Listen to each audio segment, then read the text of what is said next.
This Steve Jones Show podcast is now loading. The Steve Jones Show podcast is presented by Sunbury Motor Company, Purdy Insurance, Brewers Outlet, and NIL Game Changers.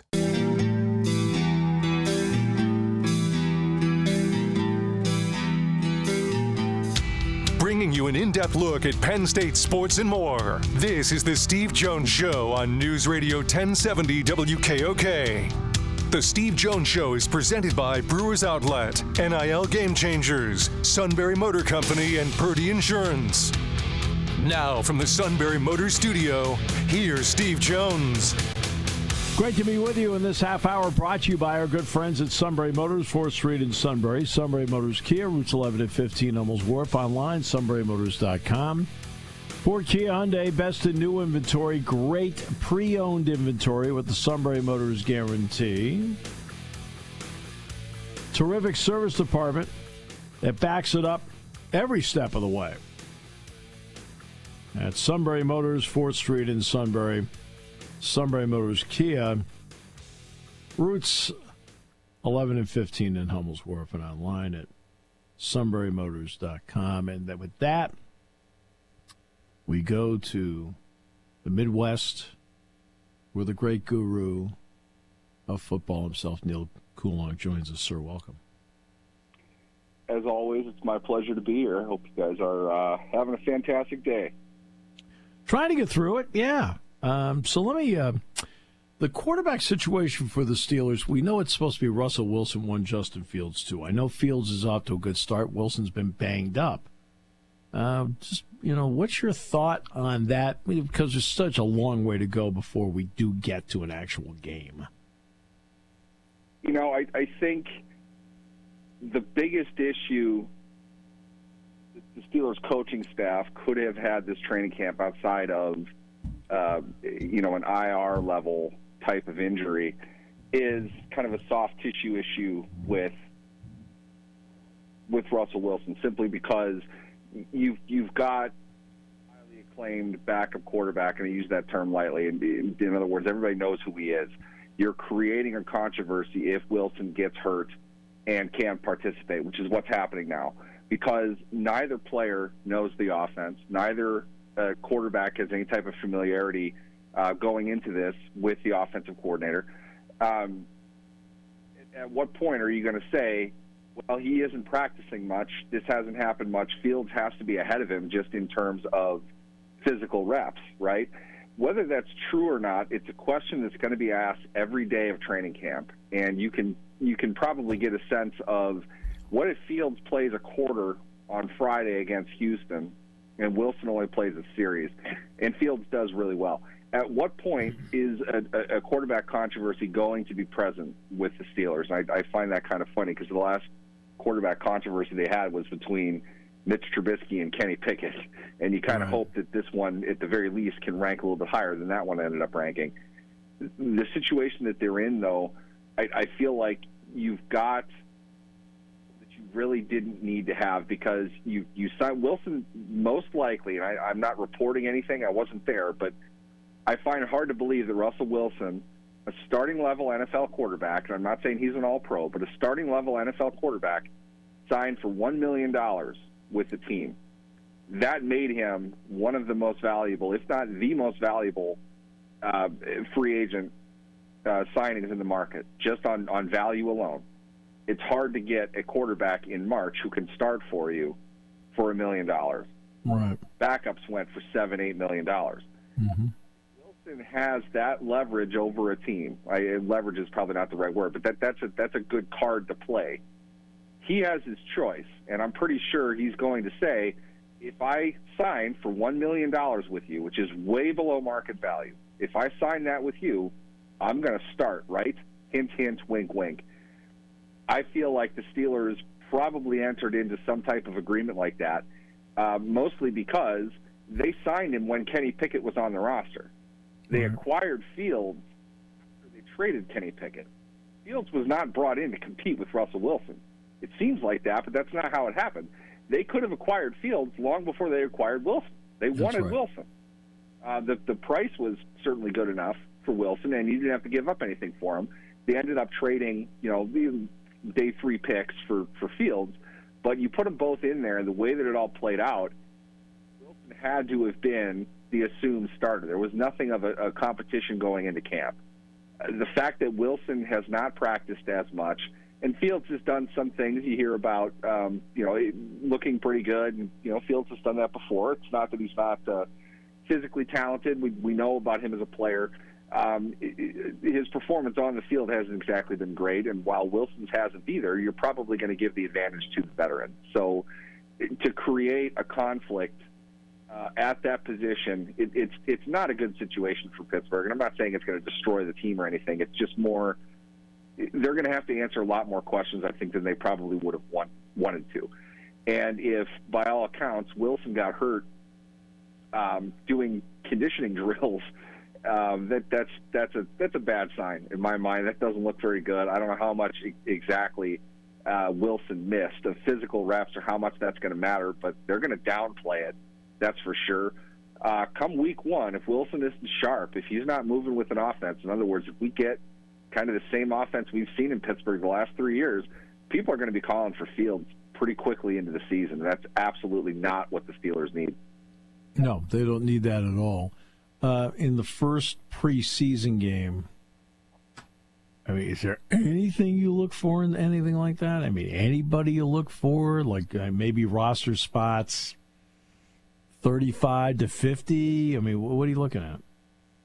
I think it's really a game. You don't want to get into results-based when it comes to preseason action. Good protection, good execution, a clean overall execution, a good throw down the field, a drop by a receiver. There are a lot of good things that happened on that play. There's one that wasn't so great. You have to analyze each individual part of that. You can't say the play is a failure because they didn't score in a game where the score is irrelevant. So you want to look at the individual components, how the players are performing with what they're being asked to do. Obviously, that you're probably going to focus on the fact that the pass was dropped, but you're also at the same time going to look at the quarterback's final numbers. We did it all the time with 3 quarterbacks last season. You're going to look at the quarterback's final numbers and not take into account how the statistics were achieved. That's pointless, especially, it's not all that great in the regular season, let alone the preseason. Looking at them as individuals, which is really kind of what you do in the preseason, you have to be able to understand in context what they're being asked to do and how they were able to execute on that. So for me, a lot of it, you can learn a lot about the offensive line as far as what they're being asked to do. Is it a little bit more complex? Are they putting more movement, more trade-off switches, things like that, into their protection elements? That's something they do a whole lot in the preseason, but they might, try it a little bit here and there. And with that, are they doing it with the backups in the lineup? In other words, are the backups kind of getting a look like, is this a guy that we can count on to start, or is there a legitimate competition between 2 guys as to who the starter is going to be? My opinion, there are not a whole lot of situations where you're legitimately having them compete against each other. You look at the Steelers, I think Troy Fautanu and Dan Moore Jr. probably at right tackle, it would seem. That's a realistic competition between the two, but that's not a competition that's going to start head-to-head on day 1 of training camp. Fatanu's a rookie. You need to kind of give him a chance to get used to everything that's going on. He starts with the second team. You let Moore, make his case for the first team with the first unit. You'll see Fautanu come in more as camp goes on and, winds up here reasonably quickly. 2 preseason games with that. I think there's 2 before camp breaks, or maybe it's just 1. But you'll probably see a mix of them both with the 1s and with the 2s. And from there, you can get a sense of potentially who's, better for you really kind of got to kind of look at it like the first 4 games of the season, not the entire season. Who's going to be better in that stretch? Last year, had the same type of thing between Moore and Broderick Jones. And Jones, in preseason, I don't think he was, I think it was fairly clear he wasn't ready to start at that, particular moment. Eventually he would, due to Chuck Secor getting benched, and he got moved to the right side. But you saw a lot more of Jones as the season went on. So it's not imperative that Fautanu starts immediately, but what can you see of him in the preseason that gives you a sense that they're increasing his workload, his assignments. Is he good enough flat out to start over Dan Moore? Something I feel like he is able to do, but we'll see where where it finally comes down to. But you're looking at basic things, what they're being asked to do, and how well they can execute on those assignments. It's interesting with a new coordinator in Arthur Smith.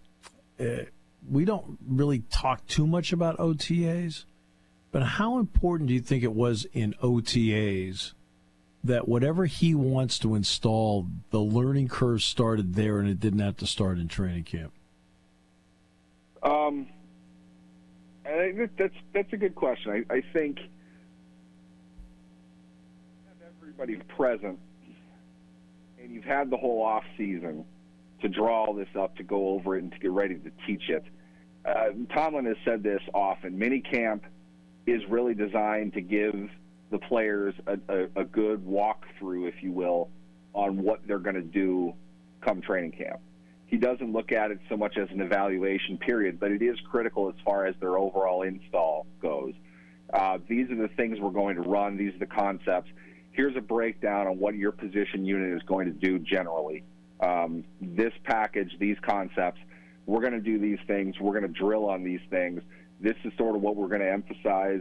This is our base. We're going to kind of move out of this. Really, it's kind of the 101 course of the offense as far as Arthur Smith is concerned in minicamp. You get into training camp, it's more advanced learning.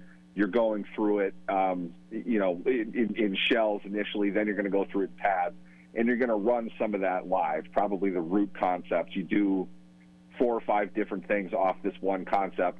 We'll run the basic concept in preseason just to, get people used to how the call is during the game, what it sounds like in the huddle under the stadium lights, and execute on that. But the variations of all that is what they're using during the regular season. So it's the first step toward everything.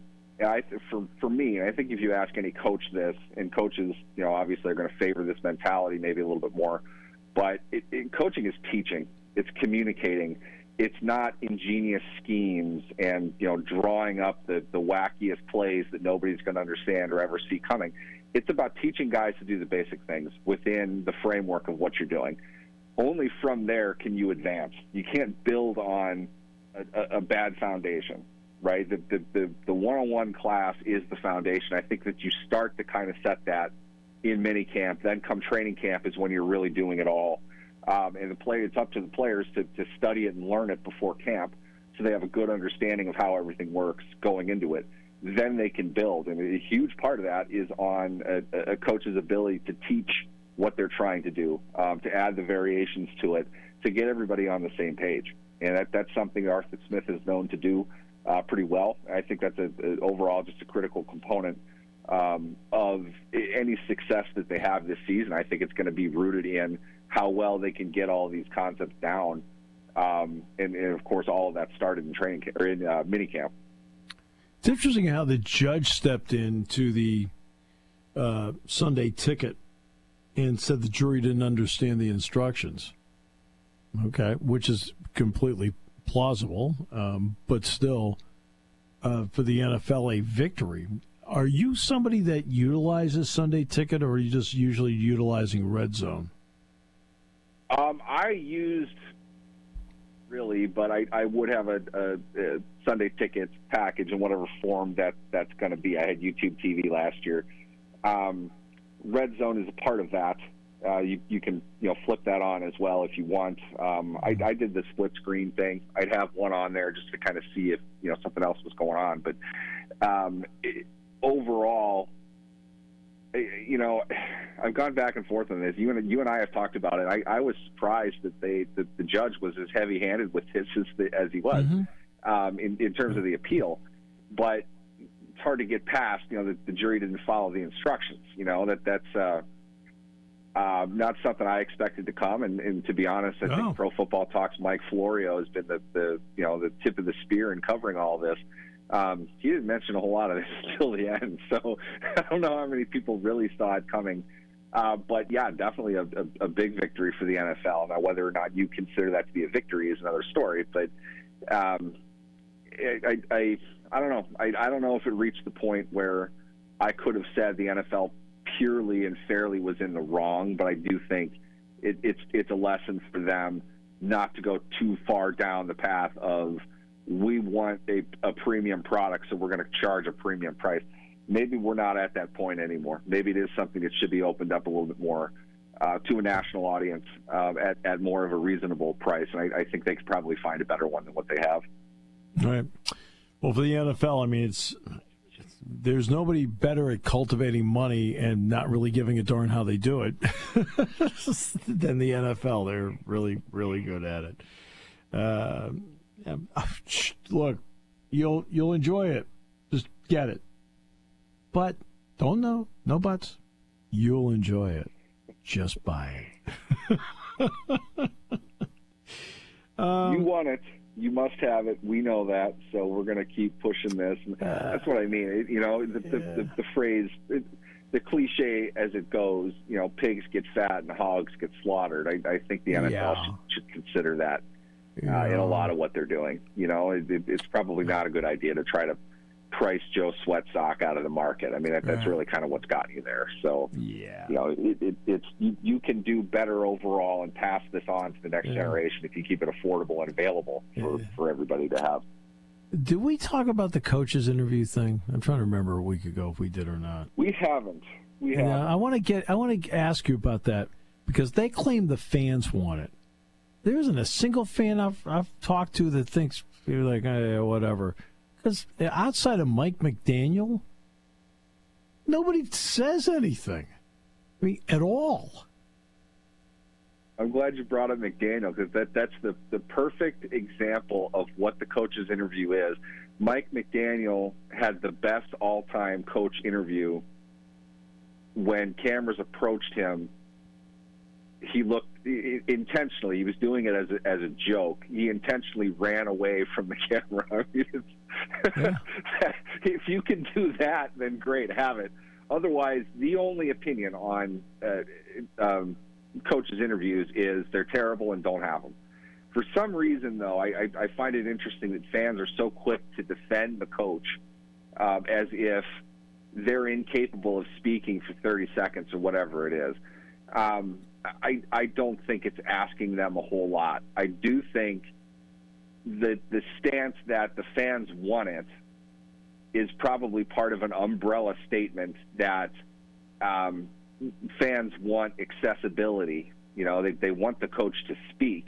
I don't think many of them are going to say the best time to do that is at halftime. Now, at the same time, it's also not a function that I would think the network wants themselves. Anything that kind of takes away from airtime is probably not the best thing from the game itself or from commercials. But I do think there's something to be said about you might get a good answer, something that you are truly breaking in front of people. You do get the possibility of, Mike Tomlin said this during Sunday Night Football's broadcast.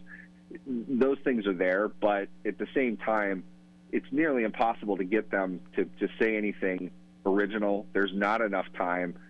They'll just walk away if it's not, going the way that they want it to. So to me, it creates more atmosphere than it actually contributes positively to the broadcast. The first thing I think of, though, every year is John Harbaugh, who I don't know what happened or what was going on behind the scenes, but John Harbaugh, this is 10 years ago maybe, the Ravens play Washington every year in their preseason finale. And for whatever reason, Harbaugh just treated the reporter who was interviewing him, a Ravens employee, just treated him horribly. I mean, he was really mean to him, right. Completely unnecessary. It's like, wow, what happened here? It's like they got into a fight before the game or something. Just an odd situation. Now, just for somebody that enjoys things like that, I thought, it's kind of good to have it. But I don't think anybody sees it as a true value add to their experience. I think the network could want it to have that potential viral moment or big quote. But coaches, you can go back and watch a game from 15 years ago. You see how much more respected coaches approach interviews. They're not giving up anything. Long gone are the Denny Green rants. We don't see that kind of thing those spontaneous moments anymore. I think, as you know, somebody who's working in TV is always going to want the opportunity for that. They're going to want live TV, but coaches are so buttoned up now, with the exception of McDaniel, who's a breath of fresh air. That, let's be honest, that's going to wear thin sooner rather than later. It's fun to watch. It's a good part of the experience, but the world of difference between what Mike McDaniel is going to do versus, say, Pete Carroll or not Pete Carroll. Obviously, he's not out there anymore. But Mike Tomlin, experienced, savvy, buttoned up. You're not going to get a whole lot from a coach that's on the hot seat. So it's, you know, I don't know how much it really adds. It doesn't matter. If it wasn't there, I wouldn't mind. Let's put it that way. And I think most fans would say the same thing. I'll say this, RB. We get 2 questions at halftime with James Franklin, and Brian Tripp's the one that does it on the field. He pretty much, in 2 questions, tells it like it is, and then we move on. Okay, there's nothing wrong with that. I mean, it's not, you're not there doing extensive, long-winded paragraphs, but he tells you exactly what he thinks of the moment and what he's going to tell the team. Okay, that's good enough. I think the what he's going to tell the team, I think, is good, or what he just told the team. If you can, at the very least, get the coach to sell something of an honest answer, I think that's good insight. I don't mind hearing that, just out of curiosity, if it matches up with what I'm thinking, or if there is something specific. But at the same time, you put Brian down there to ask him about the most controversial thing that just happened. You know, you're putting him in the line of fire too. You know, you're worried that the coach is going to melt down or whatever it is. But they can always dip into the simple cliche answer and not get anything. And I would bet 2/3 of them pretty readily, whether they want to or not, are just going to give a pretty stoic general answer. I'm forced to do this, so I will. Thank you. I feel better as a viewer now. I feel like you're watching a guy in a 30-second hostage situation. It's like, all right, great. That's you can see it in the faces of some of them. They're you can tell by their forearms, they're clenched. They don't really want to do it. At the same time, though, let's not act like they're asking them to, go sing and dance at a birthday party or anything. And it's not that big of a deal. But there's plenty of time available for you to get in the locker room and do the things that you need to do. I respect the jobs that coaches have. I guess I can defend either side of it. I don't think the coach is getting, pompous about having to do it. It's that big of a deal. It's literally the shortest interview they're going to do all year long. And it's quick, it's simple, get in and out, give the fans a little bit, but they're not under no obligation to be honest about it, so they can just say whatever. And many of them do exactly that. Just got to run the ball better, got to play defense, got to stay together. We're gonna go get it in the second half. That's TV is spending too many time thinking about gimmicks or what to talk about big picture opposed to just doing the game. So just do the game. That's why people are watching. They're watching the game. I don't care what your opinion is on the 12-team playoff. You don't have a vote. Okay. Neal, always a pleasure. Absolutely. Thanks for having me, guys.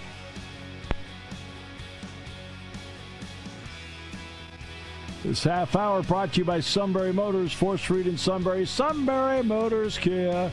It's 11 and 15 in Hummels Wharf and online at sunburymotors.com. Here on News Radio 1070 WKOK. Your home for the suit.